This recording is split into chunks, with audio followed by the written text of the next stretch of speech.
राम राम मित्रांनो. छावा येतोय आणि जसं छावा येतोय ना तसं लिब्रानूंच्या लोकांना किंवा त्यांच्या बुडाला आग लागलेली आहे मित्रांनो. ट्रेलर पाहूनच या सगळ्या गोष्टी होत आहेत आणि त्यात क्लुप्त्या काढायला सुरुवात केली. यात शिवाजी महाराजांचा इतिहास वेगळा दाखवला किंवा संभाजी महाराजांचा इतिहास वेगळा दाखवला. या सगळ्या लगेच कॉन्ट्रोवर्सी सुरू झाली मित्रांनो. मला कळत नाही एखाद्या हिंदू नेत्याचा किंवा हिंदू राजाच्या ज्यांनी हिंदुत्वासाठी आपल्या देहाचं बलिदान केलेलं आहे, लोकांना अटूट अशी छाप सोडलेली आहे. आज सुद्धा जितक्या आदराने जितक्या अभिमानाने महाराजांचं नाव घेतलं जातं असं कोणत्याही नेत्याचं घेतलं, कोणत्याही राजाचं घेतलं जात नाही मित्रांनो. अशा महाराजांचा इतिहास परत नवीन पिढीपुढं कोणी ठेवण्याचा प्रयत्न केला तर त्याच्यावर लगेच क्लुप्त्या काढायला सुरुवात करते, त्याच्यावर चुका काढायला सुरुवात करतात. इतिहासाचं विकृतीकरण म्हणून सांगितलं जातं. परंतु एखाद्या मुघलाचा इतिहास सांगायचा असेल किंवा मुघल राज्य कसा चांगला होता हे सांगण्याचा एखादा प्रयत्न करत असेल तर तो कसा इतिहासाचा धरून आहे हे सगळं सांगण्याचा प्रयत्न आपल्या इथलचे तथाकथित बुद्धिवंत करायला सुरुवात करतात मित्रांनो. आत्ता पण तसंच झालेलं आहे. हे छावा रिलीज होतोय आणि त्याचा ट्रेलरच आत्ता हे होतंय. ह्या संदर्भात मी आपल्याशी चर्चा करू इच्छितो मित्रांनो. मी कृष्णा अत्रे आणि आपण बघत आहात माझ्या समोर. 2-4 दिवसापासून ह्या बातम्या सुरू झाल्या की छावा चित्रपटामध्ये महाराजांविषयी काहीतरी चुकीचं चित्रीकरण केलेलं आहे, त्यांच्या इमेजला खराब करण्यासाठी काहीतरी केलेलं आहे असे एक आरडाओरडा तथाकथित बुद्धिमंतांनी किंवा लिब्रांडो लोकांनी, सामाजिक जे काय म्हणतात ना धोरणी, सगळ्या त्या काळचे इतिहास तज्ज्ञ वगैरे त्या लोकांनी आरडाओरडा केलेला आहे. आणि त्यांनी म्हणायला सुरुवात केली की हा पिक्चर रिलीज होऊ नये किंवा समाजापुढे येऊ नये असं त्यांनी त्यासाठी आंदोलन उभारण्याची तयारी केलेली आहे मित्रांनो. तर मला तर असं वाटतं या लोकांना चित्रपट रिलीज झाल्यानंतर बंद पाडायच्या अगोदरच लोकांनी त्यांचा चांगला समाचार घ्यायला हवा मित्रांनो. छावा चित्रपटामधील छत्रपती हिंदू धर्मवीर संभाजी महाराज यांच्या जीवनावर तो चित्रपट आधारित आहे. आपल्याला माहिती आहे संभाजी महाराजांनी आपल्या धर्मासाठी बलिदान केलेलं आहे आणि ज्या काय त्यांनी त्यांच्या आयुष्यामध्ये लढाया लढलेल्या आहेत त्या पूर्ण जिंकलेल्या आहे, सगळ्या जिंकलेल्या आहे. आणि कपटाने त्यांना औरंगजेबाने कैद करून 40 दिवस हलाल करून त्यांची हत्या केलेली हा इतिहास सगळ्यांना माहिती आहे मित्रांनो. परंतु आपल्याकडं एक तर बॉलिवूडमध्ये अशा प्रकारचे पिक्चर काढायचं धाडस कोणी करत नव्हतं. माग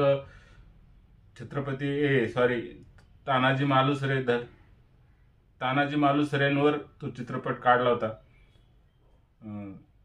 अजय देवगण त्यामध्ये हिरो होता. तो सुद्धा प्रचंड गाजलेला आपण बघितला असेल आणि जे काही थ्रिल अनुभवतात पिक्चर पाहिल्यानंतर त्याची प्रचंड वाहवा झाली होती. आणि तेव्हापासून ह्या मुस्लिम धार्जिने बॉलिवूड प्रेमी लोकांना त्या बुडाला आग लागली सारखी दिसते मित्रांनो.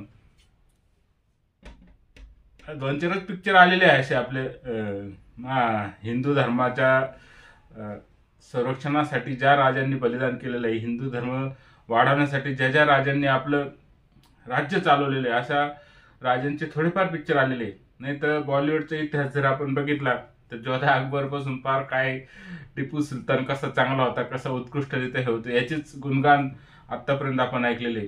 कोणत्याही पिक्चर पाहिला तर रहीम चाचा हा सौजन्यशील असतो. म्हणजे अगदी पार शोलेमधला एकच तो दाखवला चाचा, त्याच्यासाठी मस्जिद बांधलेली दाखवलेली आणि मुलाचा मृत्यू झाला तरी आपला धर्म किती प्रिय आहे दाखवण्याचा प्रयत्न त्या पिक्चर मधून केलेला.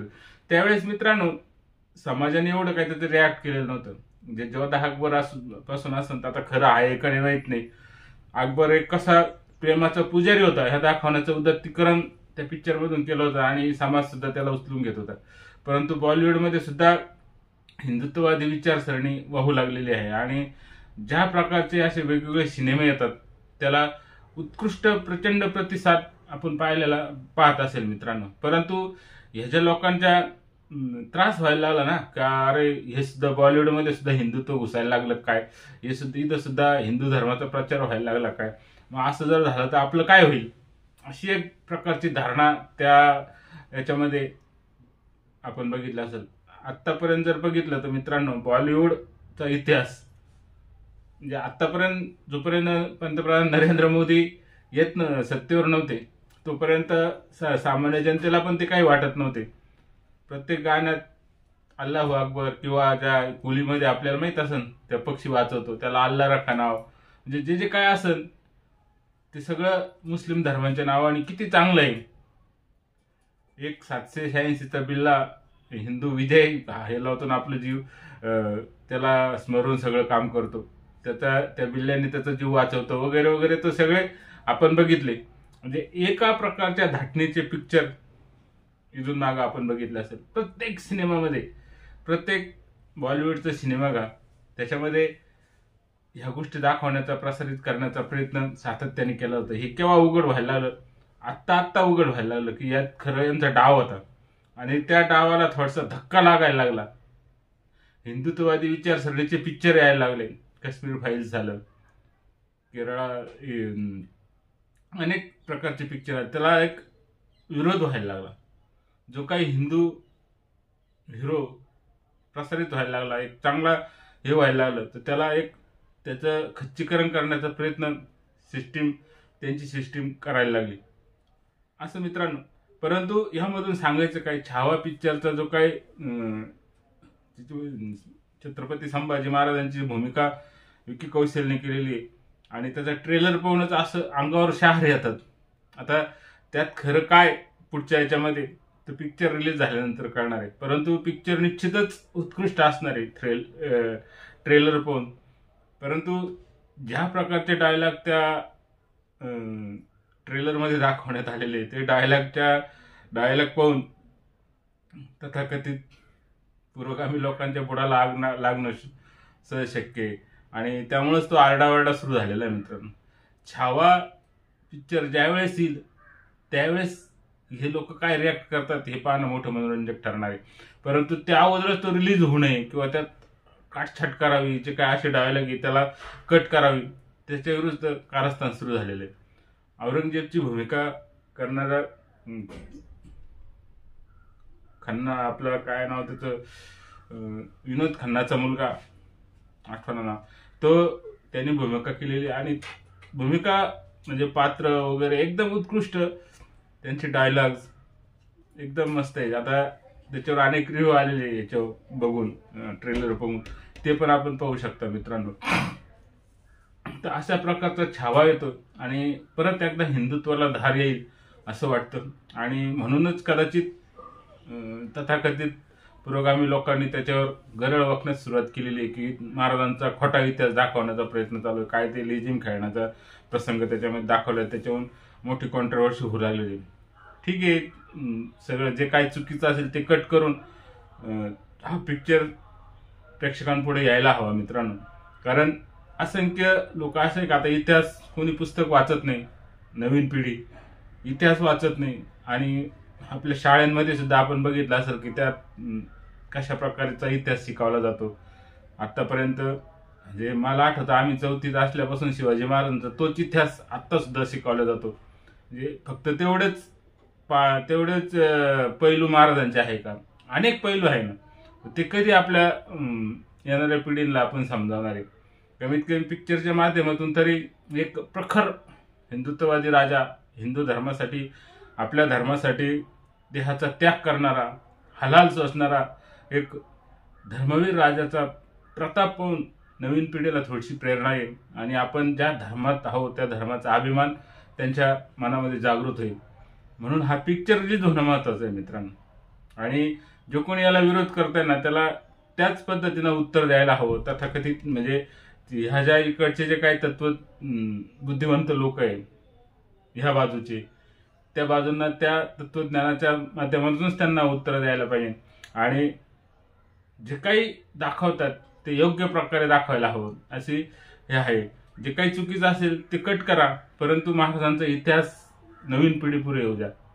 आज धर्मवीर नावाने किंवा फक्त नावं बदलून शहराचे किंवा याच्यातून फक्त नवीन पिढीला इतिहास कळणार नाही. तर कसं जाज्वल्य देशप्रेम, आपल्या धर्माप्रती असलेलं जाज्वल्य प्रेम, आपल्या मातृभूमी बद्दल असलेलं जाज्वल्य प्रेम ज्या प्रकारे महाराजांनी आपल्या जीवनामध्ये उभं केलेलं होतं, ती भावना नवीन पिढीला समजणं आवश्यक आहे, म्हणून छावा आवश्यक आहे मित्रांनो. जेव्हा रिलीज होईल त्यावेळेस त्याचं सगळ्यांनी स्वागतच करायला हवं. नाही सगळ्यांनीच करायला हवं स्वागत. तर मित्रांनो, वाट पाहू छावा पिक्चरची, आणि ज्या वेळेस रिलीज होईल त्यावेळेस आपण सर्वजण तो पाहायला जाणार आहोत. तर त्याच्या अगोदरच हा सगळा जो काय तथाकथित विरोध आहे ना, तो मोडून काढायला हवा. जे काय ज्यांना आक्षेप आहे त्यांच्या पुढे तो पिक्चर दाखवून काय चुकीचं असेल हे असेल त्याला सगळं योग्य ते उत्तर देऊन योग्य तो इतिहास नवीन पिढीच्या पुढं ह्या सिनेमाच्या माध्यमातून यायला काय हरकत नाही मित्रांनो. मी मागच म्हटलं की आता वाचन संस्कृती कमी पडलेली आहे. नवीन पिढी वाचनाच्या याच्यातून तर लुप्तच झालेली आहे, परंतु ह्या माध्यमातून महाराजांचा इतिहास त्यांच्या पुढे येईल. खरंच काय होतं त्या काळामध्ये, कशा प्रकारच्या हालापेष्टा त्यांनी सहन केल्या, कशा प्रकारचं वातावरण होतं. एक ज्या काय औरंगजेबाचं गुणगान आतापर्यंत आपल्याला ऐकवलं गेलं होतं, कसा क्रूर कर्मा होता, आपल्या धर्माच्या पायी इतर धर्मांना कसं नेस्तनाबूत करत होता, या सगळा इतिहास पुढे येणार आहे मित्रांनो. नवीन पिढीला तो कळायला पाहिजे. आपण शिक्षण शाळेत असताना थोडंफार वाचलेलं आहोत, आपल्याला हे पूर्ण इतिहास माहीत नाही. आपल्या ग्रामीण भागापर्यंत येऊ शकलेलं नाही ते पुस्तकं म्हणा किंवा काय, ती वाचन संस्कृती ग्रामीण भागापर्यंत फार कमी प्रमाणात येते. तेवढे पुस्तकं अवेलेबल नसतात ग्रामीण भागात, ग्रंथालय नसतात, त्यामुळे अनेक समस्या असते. परंतु ह्या सिनेमाच्या माध्यमातून सगळा परत एकदा त्याला उजाळा होईल, आणि कमीत कमी महाराजांचा इतिहास वाचण्याची एक लालसा, एक तीव्र इच्छा तरुण पिढीमध्ये उत्पन्न होईल असं मला वाटतं मित्रांनो. म्हणून छावा आवश्यक आहे. तर स्वागत करूया छावा येणाऱ्या सिनेमाचं. विषय जर आवडला तर चॅनल सबस्क्राईब करा, लाईक करा, आणि व्हिडिओ पाहिल्याबद्दल धन्यवाद.